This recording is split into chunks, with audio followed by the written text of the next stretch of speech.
अब हम पढ़ेंगे स्टॉक एक्सचेंज। देखो बच्चे, आपने ऑलरेडी मेरे साथ सेकेंडरी मार्केट पढ़ा है और सेकेंडरी मार्केट का ही दूसरा नाम क्या है? Stock exchange. हमने पढ़ा था सेकेंडरी मार्केट में क्या होता था। जो सिक्योरिटीज ऑलरेडी कंपनी के द्वारा यानी ईश्वर के द्वारा इन्वेस्टर्स को बेच दिया गया था प्राइमरी मार्केट में, उन्हीं सिक्योरिटीज का खरीद बेच कहाँ पे होता है? स्टॉक एक्सचेंज में होता है। तो स्टॉक एक्सचेंज क्या कर रहा है बेटा? स्टॉक एक्सचेंज एक इंस्टीट्यूशन है जो एक प्लेटफॉर्म देता है। अब वो जगह दे रहा है ना, जगह दे रहा है किसको? बायर को और सेलर को। क्या करने के लिए? कि भैया एग्जिस्टिंग सिक्योरिटीज यानी जो सिक्योरिटीज ऑलरेडी प्राइमरी मार्केट में बिक गए थे, उन्हीं का खरीद बेच आप कहां कर सकते हो? स्टॉक एक्सचेंज में कर सकते हो, है ना। तो यहां पर वो उनको खरीद बेच यानी एक्सचेंज करने का मौका दे रहा है, एक प्लेटफॉर्म दे रहा है। कौन? Stock exchange. आप पैसे दो और शेयर्स खरीद लो, या आप अपने शेयर्स दो और पैसे ले लो, तो उसको एक्सचेंज करने का मौका दे रहा है। कौन? Stock exchange. तो स्टॉक एक्सचेंज कंपनी को क्या कर रहा है? फंड को रेस करने में मदद कर रहा है। जिन लोगों के पास शेयर्स है, अगर आप अपने शेयर्स को बेचकर उसको लिक्विडिटी यानी कैश में कन्वर्ट करना चाहते हो, कन्वर्ट कर सकते हो। और स्टॉक एक्सचेंज क्या करता है बेटा? ये सेबी के गाइडलाइंस के हिसाब से चलता है। तो स्टॉक एक्सचेंज ये भी इंश्योर करता है कि जो भी लेन देन यानी ट्रेडिंग हो रही है, यहां पर खरीद बेच हो रहा है, वो फेयर हो, ट्रांसपेरेंट हो और सिस्टमेटिक ढंग से चले। कोई भी इसमें फ्रॉड नहीं होना चाहिए, इस चीज पे भी वो ध्यान रखता है।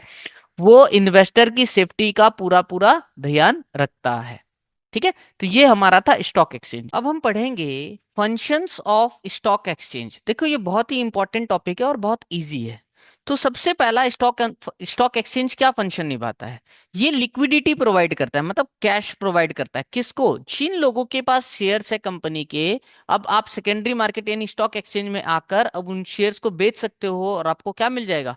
कैश मिल जाएगा। अगर आपने अभी कोई शेयर्स नहीं खरीदा और आप खरीदना चाहते हो, किसी कंपनी का शेयर्स खरीदना चाहते हो, तो आप उसको यहां पर आकर खरीद भी सकते हो। तो यही था, provide liquidity and marketability to existing securities, right. Next आता है प्राइसिंग ऑफ सिक्योरिटीज। तो देखो आप, प्राइसिंग ऑफ सिक्योरिटीज क्या कहता है? कि भैया जो भी इन्वेस्टर है, जिस भी कंपनी में वो इन्वेस्ट करना चाहता है, तो स्टॉक एक्सचेंज में जाएगा, कंपनी का नाम सर्च करेगा और कंपनी का नाम सर्च करते ही उसको उस कंपनी का प्राइस दिख जाएगा कि उस कंपनी का शेयर वैल्यू क्या चल रहा है। और साथ ही साथ जो प्राइस में अप डाउन आ रहे हैं वो भी उसको दिख जाएगा। वो अप डाउन किस वजह से आ रहे हैं? डिमांड एंड सप्लाई की वजह से। जितना ज्यादा शेयर्स बिक रहा होगा, उसकी प्राइस उतना ज्यादा, मीन जितना ज्यादा लोग उसको खरीद रहे होंगे, उतना प्राइस उसका बढ़ रहा होगा। जितना ज्यादा लोग उसको बेच रहे होंगे, उसका उतना ही प्राइस घट रहा होगा, है ना। तो स्टॉक एक्सचेंज डिटरमाइन करने में मदद करता है प्राइस को, है ना। किस चीज के प्राइस को? शेयर्स की प्राइस को। और वो प्राइस किसके ऊपर बेस्ड है? डिमांड एंड सप्लाई के ऊपर बेस्ड है। मान लो अगर किसी कंपनी का प्राइस 150 रुपए चल रहा है, तो बेटा 150 रुपए मतलब क्या है? कि लोग इस शेयर के लिए भी 150 रुपए देने को तैयार हैं, है ना। वो प्राइस यही रिफ्लेक्ट करता है कि क्या इन्वेस्टर उसको, क्या उतना पैसा इन्वेस्टर उसका देने के लिए तैयार है, वो चीज को रिफ्लेक्ट करता है। यस, कि 150 रुपए वही रिफ्लेक्ट कर रहा है कि इन्वेस्टर उतना पैसा देने को तैयार है उस चीज का। ठीक है। तो ये प्राइसिंग ऑफ सिक्योरिटीज हो गया। आप इसको पढ़ेंगे एग्जाम्पल को, आपको और क्लियर हो जाएगा। नेक्स्ट है सेफ्टी ऑफ ट्रांजेक्शन। देखो स्टॉक एक्सचेंज में पता है भैया, लोग जो स्टॉक मार्केट में आ रहे हैं भरोसे के साथ आ रहे हैं। अब स्टॉक मार्केट को कंट्रोल कौन कर रहा है यहाँ पर? उसका देख रेख कौन कर रहा है? सेबी। तो भैया सेबी ने क्या कर रखा है? एक रेगुलेटेड एनवायरनमेंट यानी एक प्रोटेक्टेड एनवायरनमेंट दे रखा है बायर एंड सेलर्स के लिए। जो लोग भी यहाँ ट्रांजेक्शन कर रहे हैं, उनका ट्रांजेक्शन सेफ हो, है ना, और ट्रांसपेरेंट हो, कुछ भी चीजें उसको छिपाई ना जाए। कंपनी की सारी इंफॉर्मेशन, हर चीज बताते हैं यहाँ पर। और इन्वेस्टर्स को क्या करते हैं? प्रोटेक्ट करते हैं। तो भैया सेबी के गाइडलाइंस में स्टॉक एक्सचेंज रन करता है, और स्टॉक जो सेबी है वो इंश्योर करता है कि जितनी भी ट्रेडिंग्स हो रही है वो फेयर हो, ट्रांसपेरेंट हो और एक सिस्टमेटिक वे में चले। ठीक है। तो इसके लिए क्या करते हैं? जैसे एक एग्जांपल देके बताता हूं बेटा। मान लो आपने कोई शेयर्स खरीदा, बाई किया, है ना, और दूसरे पार्टी ने क्या किया? सेल किया। तो यहां पर सेफ्टी इंश्योर करने के लिए वो ध्यान रखता है, सेबी ये चीज देखता है, उस ट्रांजेक्शन को वेरीफाई करता है कि जिसने बाई किया उसको शेयर्स मिल गए या नहीं मिल गए, और जिसने सेल किया क्या उसके पास कैश आ गया नहीं आ गया, उसके अकाउंट्स में पहुंच गया नहीं पहुंच गया। तो इस ट्रांजेक्शन को वो वेरीफाई करता है, तो उसका सेफ्टी इंश्योर हो जाता है यहाँ पर, है ना। नेक्स्ट आता है कंट्रीब्यूशन टू इकोनॉमिक ग्रोथ। आपको पता है बेटा जी कि स्टॉक एक्सचेंज के थ्रू बड़ी बड़ी कंपनियां क्या करती हैं? फंड रेज करती हैं शेयर्स बेचकर। तो जब बड़ी बड़ी कंपनियां फंड रेज करेंगी शेयर्स बेचकर, तो उनके पास पैसा आ जाएगा। उन्हीं पैसे से वो क्या करेंगे? अपने बिजनेस को एक्सपेंड करेंगे, रिसर्च करेंगे अच्छी अच्छी चीजों को, है ना। तो उससे क्या होगा, जब कोई चीज बनाएंगे, रिसर्च करेंगे, प्रोडक्ट्स बनाएंगे, तो लोगों को रोजगार मिलेगा, है ना, उससे क्या होगा, अपना देश का इकोनॉमिक ग्रोथ होगा। ठीक है, तो इसलिए यहाँ पर स्टॉक एक्सचेंज इकोनॉमिक ग्रोथ में भी इस तरीके से मदद करता है। राइट। नेक्स्ट आता है बेटा प्रोवाइडिंग स्कोप फॉर स्पेकुलेशन। अब प्रोवाइडिंग स्कोप फॉर स्पेकुलेशन क्या होता है, देखो स्टॉक मार्केट को लोग सट्टा बाजारी सोचते हैं, ये सट्टा बाजार ही नहीं है। स्पेकुलेशन का मतलब क्या है, प्रॉफिट कमाना प्राइस में चेंजेस आने से। सपोज करते हैं, इसको बहुत सिंपल लैंग्वेज में बताता हूँ। स्टॉक मार्केट बेटा एक अपॉर्चुनिटी देता है हमें कि भैया अगर आप यहाँ पैसा कमाना चाहते हो with in the scope of law, law का ध्यान रखते हुए, तो आप हम यहाँ पे पैसा कमा सकते हैं। जैसे फॉर एग्जांपल मान लेते हैं कि एग्जांपल से समझा देता हूं मैं आपको, कि एक इन्वेस्टर को ऐसा लगा कि भैया जो अभी फैशन का ट्रेंड है, फैशन ट्रेंड का कोई भी कपड़े की कंपनी है उसका शेयर्स मान लो, ठीक है, उसका शेयर्स क्या है, नेक्स्ट मंथ में बढ़ने वाला है। उसका शेयर का प्राइस क्यों बढ़ने वाला है, क्योंकि वो एक ऐसा प्रोडक्ट लॉन्च करने वाला है, कोई नया प्रोडक्ट लॉन्च करने वाला है जिसके कारण उसका प्राइस बढ़ने वाला है। अभी उसकी शेयर्स की कीमत थी बेटा 50 रुपए की, ठीक है, और बाद में एक महीने के बाद अगर देखा उसने तो उसका जो प्राइस है वो क्या हो गया, 70 रुपए हो गया, तो उसको 20 रुपए का प्रॉफिट हुआ पर शेयर पर। तो ये जो 20 रुपए का प्रॉफिट हुआ इसी को बोलते हैं स्पेकुलेशन। तो भैया स्टॉक मार्केट में ही तो ये फायदा हुआ। आप अपने स्टॉक मार्केट में जाओ, आपको आप सारी कंपनीज की डिटेल आपको दिख रही है, तो आप देख सकते हो कि कंपनीज के बारे में पढ़ सकते हो, कौन कौन सी कंपनीज उसकी इंफॉर्मेशन को पढ़ सकते हो, और आप उसमें प्रिडिक्शन कर सकते हो कि यार ये कंपनी की जो अभी शेयर की वैल्यू है ना ये कम है, या इसकी अभी बहुत ज्यादा है, इसको अभी नहीं खरीदना चाहिए, इसको अभी खरीद लेना चाहिए। ताकि आपने देखा कि इसकी इसकी प्राइस अभी कम है, अगर फ्यूचर में भाई ये इन्वेस्टमेंट प्रोजेक्ट लाने वाला है या कुछ ऐसा प्रोजेक्ट लाने वाला है जिससे इसकी मार्केट की वैल्यू बढ़ने वाली, और उसको आप अभी खरीद लेते हो, बाद में उसकी वैल्यू क्या हो जाती है, बढ़ जाती है, तो उसका वैल्यू बढ़ने के कारण जो आप पैसा कमा रहे हो ना बेटा, उसी को यहाँ पे स्पेकुलेशन बोला गया है। ठीक है, तो स्टॉक एक्सचेंज क्या कर रहा है, आपको अपॉर्चुनिटी प्रोवाइड कर रहा है, किस चीज की, इन्वेस्टर को अपॉर्चुनिटी प्रोवाइड कर रहा है कि प्राइस स्पेकुलेशन कर सकता है। प्राइस स्पेकुलेशन का मतलब प्राइस जो बढ़ने और घटने पर जो कमाई कर सकता है वो कमाना, उसी को क्या बोलते हैं, स्पेकुलेशन बोलते हैं। राइट। तो ये स्टॉक एक्सचेंज हमें ऑप्शन देता है। नेक्स्ट आता है इकोनॉमिक बैरोमीटर। इकोनॉमिक बैरोमीटर का मतलब क्या होता है, देखो आप किसी भी कंट्री के स्टॉक एक्सचेंज से ना ये पता कर सकते हो कि अगर उसका स्टॉक एक्सचेंज अगर बढ़िया है तो इससे ये बता सकते हो कि उस देश की इकोनॉमिक कंडीशन कैसी होगी, उस देश का इकोनॉमिक हालात कैसे होंगे।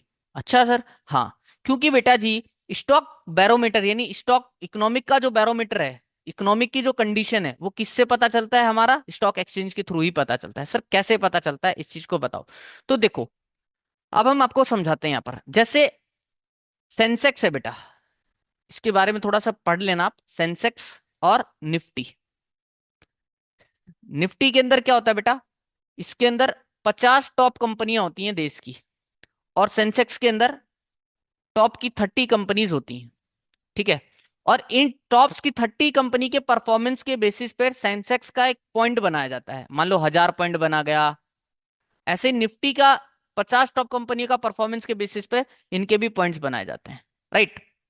तो स्टॉक एक्सचेंज के अंदर हम क्या देखते हैं, सेंसेक्स या निफ्टी को देखकर अगर ये बढ़ रहा है बेटा, तो हम ये लगाते हैं कि हमारा देश भी अच्छा ग्रो कर रहा है। अगर ये डाउन है तो इसका मतलब जो कंपनियां हैं इसके अंदर उसकी परफॉर्मेंस डाउन है, तो हमारी जो देश है उसका भी कंडीशन जो है थोड़ा डाउन है।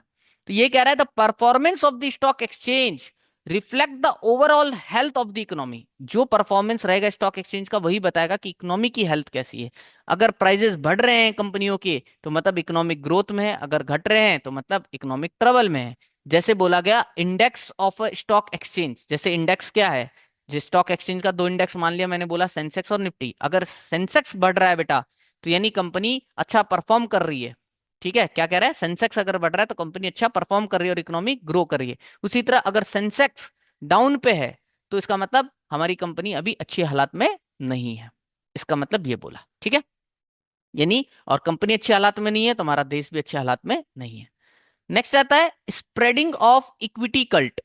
स्प्रेडिंग ऑफ इक्विटी कल्ट का मतलब क्या है बेटा, कि जो हमारा स्टॉक एक्सचेंज है ना, ये आजकल क्या कर रहा है, ये प्रमोटिंग बढ़ा रहा है। किसकी प्रमोटिंग बढ़ा रहा है, ये इक्विटी की प्रमोटिंग बढ़ा रहा है। ये चाह रहा है कि देश में जो कंपनियां हैं उसमें ना लोगों का इक्विटी का हिस्सेदारी बढ़े। मतलब वो ये चाह रहा है कि देश में ना लोगों को जागरूक कर रहा है कि भैया तुम अपने पैसे अपने घर पे क्यों रख रहे हो, तुम बैंक में रख के कम ब्याज क्यों ले रहे हो, तुम उस पैसे को लगाओ कंपनियों में, इक्विटी में लगाओ और कंपनी के मालिक बनो भैया। क्योंकि तुम डायरेक्ट तो एक कंपनी अपना खोल नहीं सकते, इतना अमाउंट तुम्हारे पास है नहीं, है ना। तो तुम कम से कम छोटे छोटे अमाउंट लगाकर कंपनी के ओनरशिप को तो लो, है ना।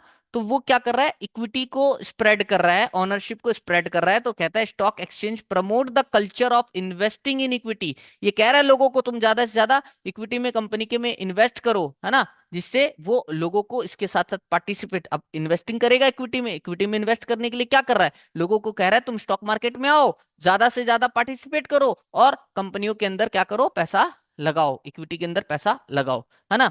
तो अब जैसे एग्जांपल लगा लो, एक फूड डिलाइट्स कंपनी है, ये पब्लिक में जा रही है, इन लोगों को अट्रैक्ट कर रही है, बहुत सारे इन्वेस्टर्स को, कि भैया तुम कंपनी में पैसा लगाओ, चलो मान लो मेरी कंपनी में पैसा लगाओ, तो इससे क्या होगा, तुमको ऑनरशिप मिलेगा। तो वो जो जज्बा है अपनी मालिक बनने का, वो चीज उनको मौका दे रहा है ना। तो इससे क्या होता है, लोग एंकरेज होकर कंपनी में इन्वेस्ट करते हैं, है ना। तो यही इसके अंदर सिखाया जा रहा है। तो इक्विटी कल्ट का मतलब यही है, increasing public holding in companies, public की होल्डिंग को बढ़ा रहे हैं कंपनीज के अंदर में। तो ये मैंने आपको बता दिया कि क्या क्या फंक्शन है स्टॉक एक्सचेंज।